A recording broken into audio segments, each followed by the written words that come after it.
ಗರುಡ ದರ್ಶನ ಸಿಗ್ಲಿಲ್ಲ ಅಂದ್ರೆ ಇಲ್ಲಿ ರಥೋತ್ಸವವೇ ಶುರುವಾಗಲ್ಲ. ಹೌದು, ಇಂತಹ ಅಪರೂಪದ ಸಂಪ್ರದಾಯಕ್ಕೆ ಸಾಕ್ಷಿಯಾಗಿರೋದು ಈ ಪುಟ್ಟ ಗ್ರಾಮ.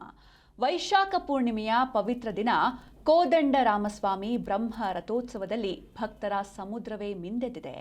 ಆಂಧ್ರ, ತಮಿಳುನಾಡು ಸೇರಿದಂತೆ ವಿದೇಶಿ ಭಕ್ತರನ್ನು ಸೆಳೆಯುವ ಈ ಜಾತ್ರೆಯ ವಿಶೇಷತೆ ಇಲ್ಲಿದೆ ನೋಡಿ.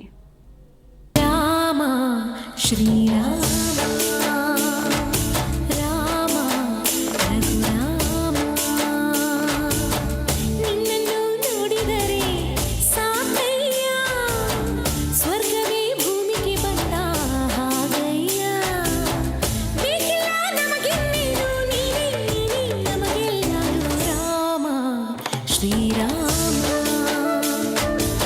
ಹೌದು, ಚಿಕ್ಕಬಳ್ಳಾಪುರದ ಚಿಂತಾಮಣಿ ತಾಲೂಕು ಚೀಮನಹಳ್ಳಿ ಅನ್ನೋ ಸಣ್ಣ ಹಳ್ಳಿಯಲ್ಲಿ ಇಂದು ಜನಸಾಗರವೇ ಹರಿದು ಬಂದಿತ್ತು. ಹಳ್ಳಿ ಹಬ್ಬದ ವಾತಾವರಣದಲ್ಲಿ ಶ್ರೀ ಕೋದಂಡರಾಮಸ್ವಾಮಿ ಬ್ರಹ್ಮ ರಥೋತ್ಸವ ತುಂಬಾ ಅದ್ಧೂರಿಯಾಗಿ ನಡೆಯಿತು. ಪ್ರತಿ ವರ್ಷ ಹೀಗೆ ವೈಶಾಖ ಹುಣ್ಣಿಮೆ ದಿನ ಶುಭ ಸಮಯ ನೋಡಿ ರಥೋತ್ಸವ ಶುರು ಮಾಡ್ತಾರೆ. ಅದಕ್ಕೂ ಮೊದಲು ದೋಷ ಪರಿಹಾರಕ್ಕೆ ಹೋಮ, ಹವನ, ಪೂಜೆಗಳನ್ನೆಲ್ಲ ಮಾಡ್ತಾರೆ. ನಂತರ ರಥದ ಕಳಶಾರಾಧನೆ ಆದ್ಮೇಲೆ ದೇವಸ್ಥಾನ ಆವರಣದಲ್ಲೇ ಭಕ್ತರು ಜೈಕಾರ. ಶ್ರೀ ಕೋದಂಡರಾಮಸ್ವಾಮಿಯ ದೇವಾಲಯ ನೆಲೆಯಾಗಿದ್ದು ಅದನ್ನು ಜೀರ್ಣೋದ್ಧಾರವನ್ನು ಮಾಡಿ ಈಗ ನವೀಕರಿಸಿದ ದೇವಾಲಯವಾಗಿ ಸುಮಾರು 16 ವರ್ಷಗಳಾಯಿತು. ಅಂದಿನಿಂದ ಇಂದಿನವರೆಗೂ ವಿಜೃಂಭಣೆಯಿಂದ ಇಲ್ಲಿ ಪೂಜಾ ಕೈಂಕರ್ಯಗಳು ನೆರವೇರಿಸಿಕೊಂಡು ಬರ್ತಾ ಇದೆ.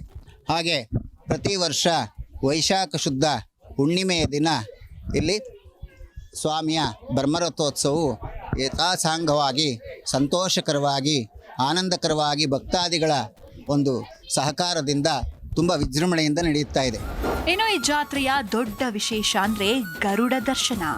ಆಕಾಶದಲ್ಲಿ ಗರುಡ ಪಕ್ಷಿ ಕಾಣಿಸಿಕೊಳ್ಳುವವರೆಗೂ ಇಲ್ಲಿ ರಥದ ಹಗ್ಗ ಅಲುಗಾಡೋದಿಲ್ಲ. ಈ ಬಾರಿಯೂ ಸಹಸ್ರಾರು ಭಕ್ತರು ಕಾದು ಕುಳಿತಿದ್ದಾಗ ಗರುಡ ದರ್ಶನ ಸಿಕ್ಕ ಕೂಡಲೇ ರಥೋತ್ಸವಕ್ಕೆ ಶುಭಾರಂಭವಾಯಿತು. ರಥ ಸಾಗುವ ದಾರಿಯುದ್ದಕ್ಕೂ ಭಕ್ತರು ಬಾಳೆಹಣ್ಣು, ದವನ ಅರ್ಪಿಸಿ ತಮ್ಮ ಭಕ್ತಿ ತೋರಿಸಿದ್ರು. ಸ್ಥಳೀಯರು ಮಾತ್ರ ಅಲ್ಲ, ಆಂಧ್ರಪ್ರದೇಶ, ತಮಿಳುನಾಡು ಹಾಗೂ ವಿದೇಶಗಳಿಂದಲೂ ಭಕ್ತರು ಬಂದು ಸರತಿ ಸಾಲಿನಲ್ಲಿ ನಿಂತು ಕೋದಂಡರಾಮನ ದರ್ಶನ ಪಡೆದ್ರು. ನಾವು ಪ್ರತಿ ವರ್ಷ ಇಲ್ಲಿ ಜಾತ್ರೆಗೆ ಬರ್ತೀವಿ. ತುಂಬ ಚೆನ್ನಾಗಾಗುತ್ತೆ, ನಮಗೂ ತುಂಬ ಚೆನ್ನಾಗಿ ಅನಿಸುತ್ತೆ. ಎಲ್ಲ ಚೆನ್ನಾಗಿರುತ್ತೆ, ಒಂಥರ ತುಂಬ ಎಂಜಾಯ್ ಮಾಡ್ತೀವಿ. ತೇರು ಎಳಿತಾರೆ, ಕಲಶಾರಾಧನೆ ಮಾಡ್ತಾರೆ ನಮ್ಮ ಹಸ್ಬೆಂಡು. ಚೆನ್ನಾಗಿರುತ್ತೆ ಸರ್. ನಾವು ಹೋಮ ನಡೆಯುತ್ತೆ. ಹೋಮ ಆದಮೇಲೆ ಪೂಜೆ ಎಲ್ಲ ಇರುತ್ತೆ, ಮತ್ತು ಕಲಶಾರಾಧನೆ ಇರುತ್ತೆ.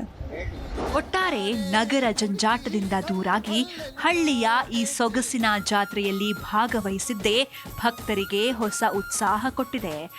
ಪಟ್ಟಣಗಳಿಂದಲೂ ಯುವಕರು, ಯುವತಿಯರು ತಂಡೋಪತಂಡವಾಗಿ ಬಂದು ಈ ಭವ್ಯ ರಥೋತ್ಸವವನ್ನ ಕಣ್ತುಂಬಿಕೊಂಡ್ರು.